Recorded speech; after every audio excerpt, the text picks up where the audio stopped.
What is up, gamers? It's your boy saying that they were back again reacting to some death battle. This is the disintegrating hand guy versus Mahito. Shigaraki, yeah, that guy. Let's go. Let's get it, gamers. My hero versus JJK. Who's better? A death battle. It's time for a death battle. Tenko Shimura was just a sweet, shy Oh my boy god. who loved I superheroes. think Shigaraki is gonna disintegrate him. Ruthlessly beaten and Uh, abused by his hero-hating father, Tenko pushed beyond his emotional limits until he activated his inherent superpower, or quirk. It wasn't something cool like flight or super strength. In his terror, he accidentally killed his whole family. Well, except for dear old dad. That one was intentional. Tenko wandered the streets alone, silently begging for someone, anyone, to help him. If only a hero was there to save him. But instead, the only open hand he found belonged to the devil. All for one. All The for greatest one. supervillain in history. He took Tenko under his wing, feeding a hatred of everyone and everything, and grooming him to one day lead his League of Villains in destroying Hero Society. With that came a new name, Tobura Shigaraki, and an absolutely nightmarish quirk, Decay. It does what it says on the tin. Anything Shiggy touches with all 5 fingers turns to dust. The perfect power for someone who just wants to destroy. Pretty menacing, if not for that dorky-ass costume. I get it, hands are his thing, but come on, they just look so dumb and fake. Oh, those aren't prosthetics. Those are real hands from his family that he killed. What? Attached to his Oh yeah, face, and I forgot about that. That's insane. explicitly commanded to be left there by his mentor so that he would never forget his rage.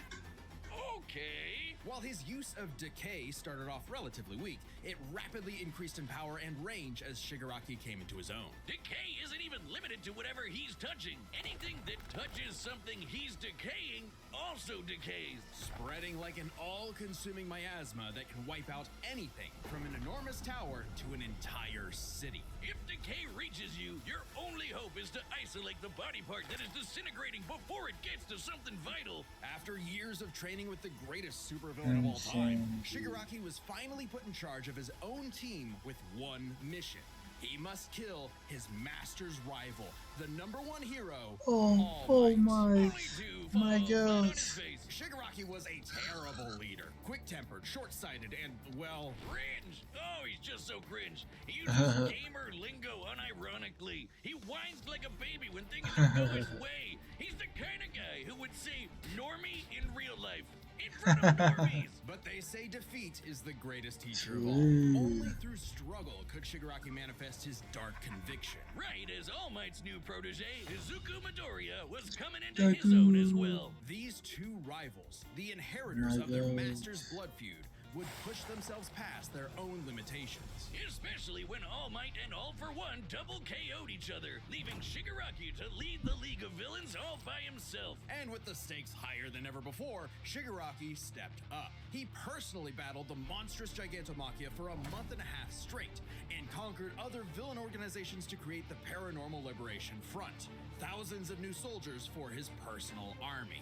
All to impress All for One's personal quack, Dr. Ujiko, who spent months upgrading Shigaraki's body to make it more like his sensei's. It might have been constant agony, but Shiggy went from Chud to Chad. Ujiko's experimentation vastly increased Shigaraki's strength, speed, and durability, enough to match and surpass even All Might's absurd power. Sharing All Might's power between them, Deku and Bakugo were able to punch an island-sized hole in a cloud that reached 24 miles into the sky. We've calculated that before to be nearly 80 million megatons of TNT, almost as much as the meteor that wiped out the dinosaurs. Bro, And Shigaraki what? can now move fast enough that his body produces hypersonic shockwaves and can even catch laser beams. And he's tough enough to survive Star and Stripes Intercontinental Ballistic Cruise Punch. Now the new name for my penis. Move over, gigantic Omega Storm. Anyway, Oh, it yeah, also made this a is blast so insane. big it showed up against the curvature of the earth. Though he might seem invincible, when Shigaraki's body is pushed hard enough, he will evolve into a state of uncontrollable power. So Decay became?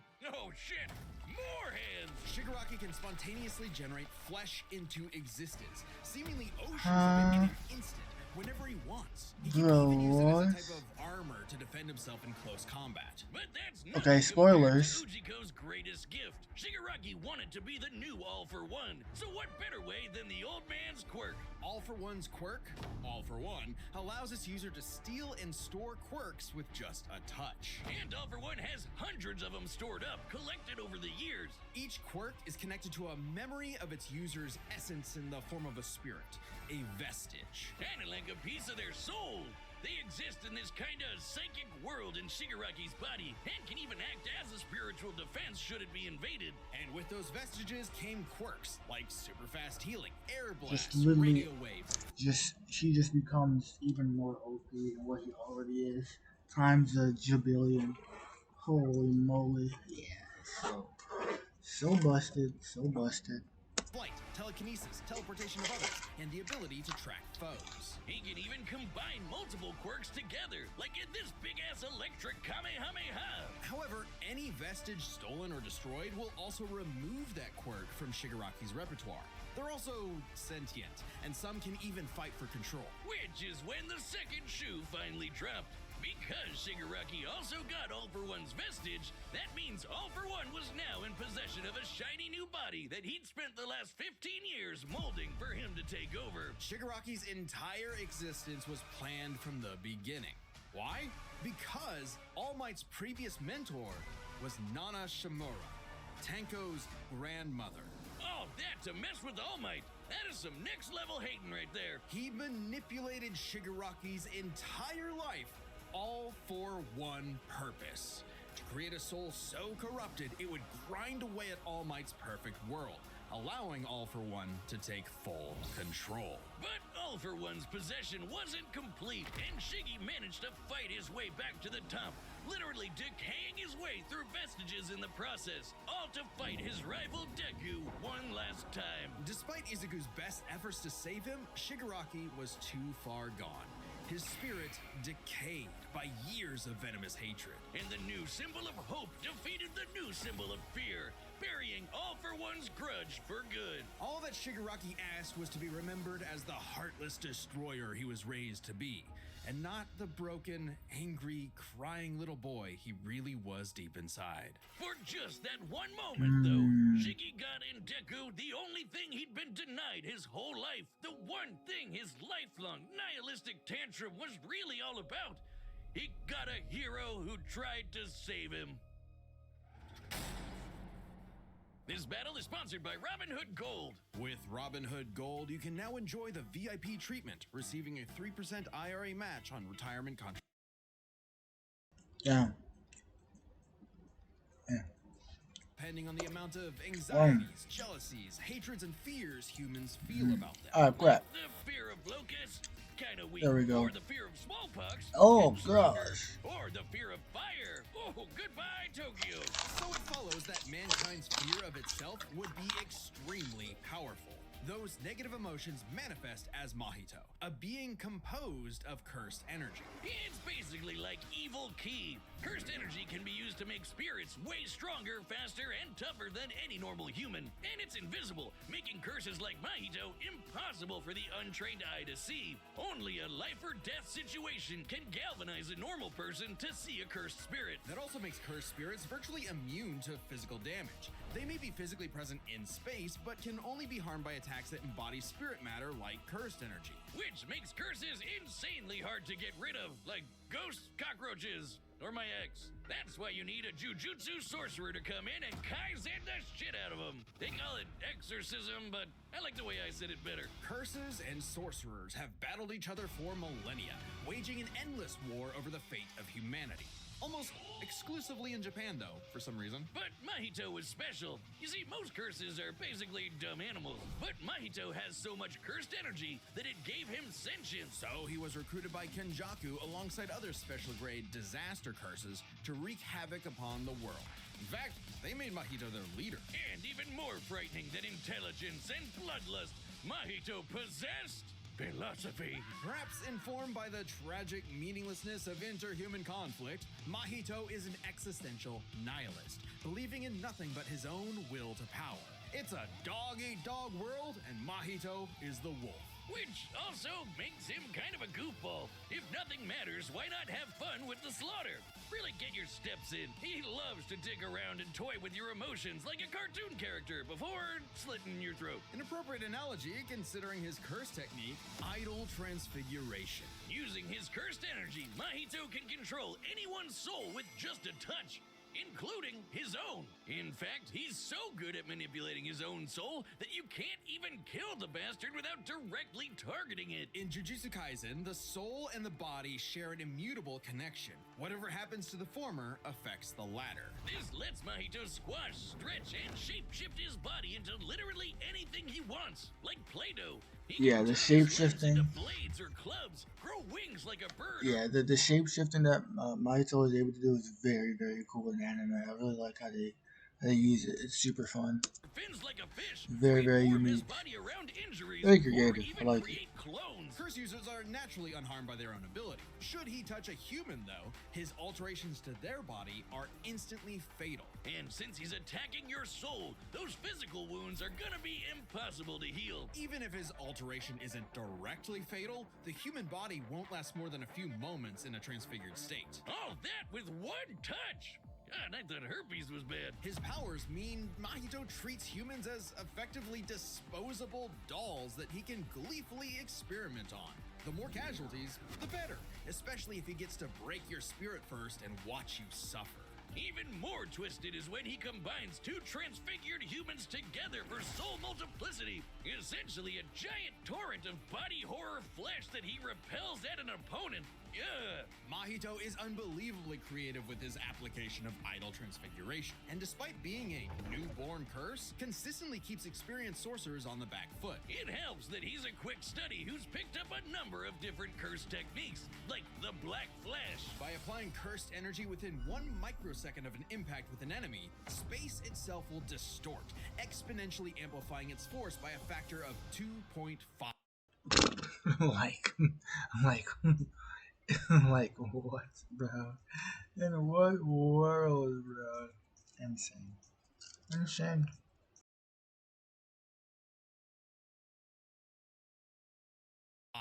Not only does this hurt like a mother, it restores your curse technique and gets you fully in the zone. And would require reflexes moving nearly 1,000 times the speed of sound. It's no surprise then that Mahito also unlocked the pinnacle of sorcerer techniques, the Domain Expansion. Oh shit! More hands! A domain is like a barrier of cursed energy, but if you're caught inside, Mahito can use idol transfiguration instantly without even needing to touch you. It's called the self-embodiment of perfection, the ultimate expression of Mahito's absolute control over his victim's body and soul. The only time it ever failed was against the student sorcerer and Mahito's archenemy, Yuji Itadori. Because not only was Yuji a barf-inducing goody little two-shoes who believed in the inalienable rights of all living things, blah, blah, blah, he also had a curse inside of him. The king of curses, Sukuna.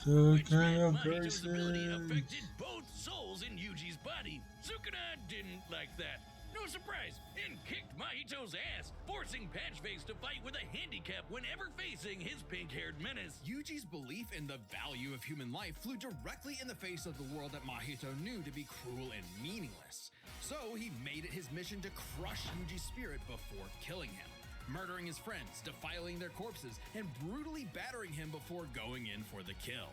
And he's got the strength to do it. Mahito's one of the most powerful curses in the world, and his growth is exponential. Fellow disaster curse Jogo was able to summon a massive meteor capable of reducing the city of Shibuya to...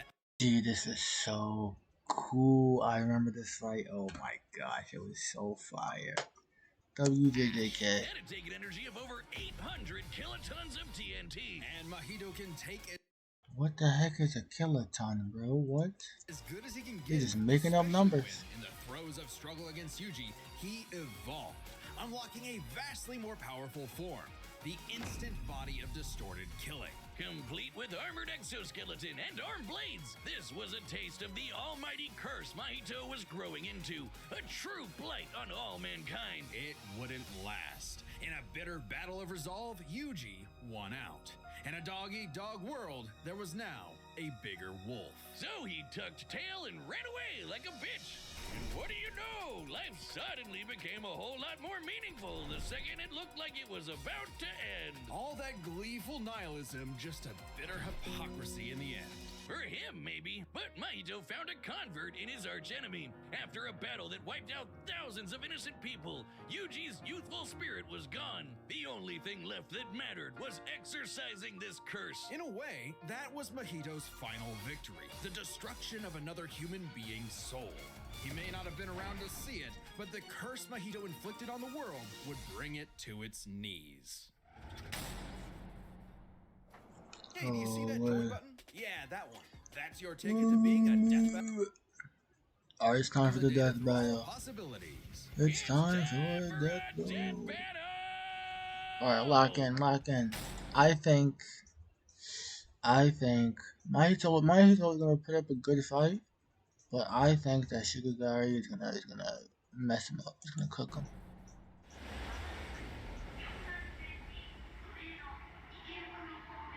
So this animation, oh my gosh, holy moly, this animation quality is insane. Oh my gosh, holy. Wait, also, how was he able to see him? I just realized that, how it could, cause he's not a sorcerer. Only sorcerers can see other like cursed spirits, right? He's just like a regular person. Powerful villain stalking these You know what I mean? My organization is going to tear this putrid world down around us. We could use a freak of your talents. Little old me. Do I want to be king of the social rejects? How about I bring them your head instead? Fine by me. Let's call this your audition. Sickum.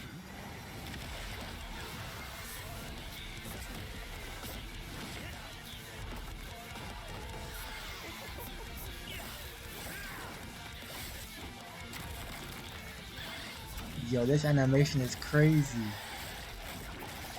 Holy. Game over.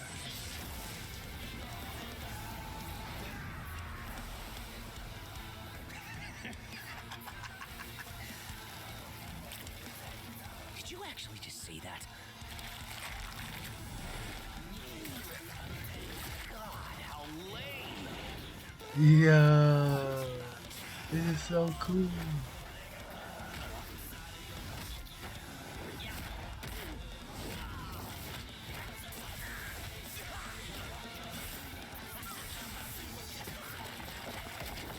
Audition over. Did I get the part? Yo, that's so fire.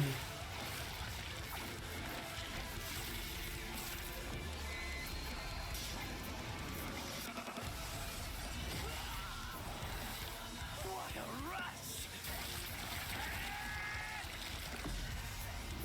Oh my god, dude, this is insane. This is so fire. Wait, Shigaraki is getting cooked. No way.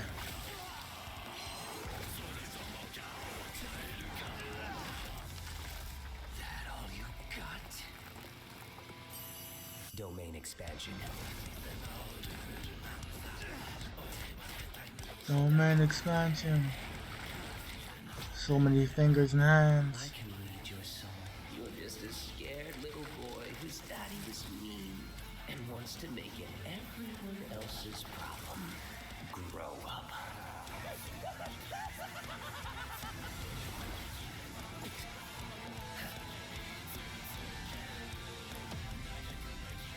Once for all. My masterpiece.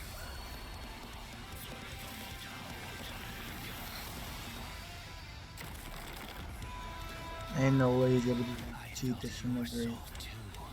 Disintegrate his domain expansion. Because you were born that way.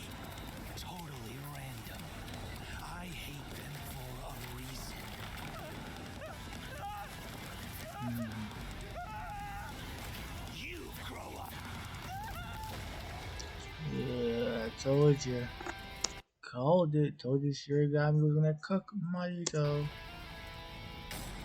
He's just too OP. What did I say, Wiz? Like a bitch. With their complex power sets, this match was a puzzle to figure out, which is why we're breaking it down to 3 categories: physical stats, survivability, and their powers. But first, let's address one thing. Could Shigaraki even see Mahito? He's an invisible curse after all. That's what Energy I and quirks are said. notably different, and Shigaraki wouldn't be able to see curses normally. However, even regular humans can spontaneously develop the ability to see curses in life and death scenarios. And with the Surge quirk, Shigaraki would have had no problem tracking it. So seeing Mahito wouldn't have been an issue. With that out of the way, we can jump into their stats. This I feel like that's a little bit of a stretch, but okay, sure.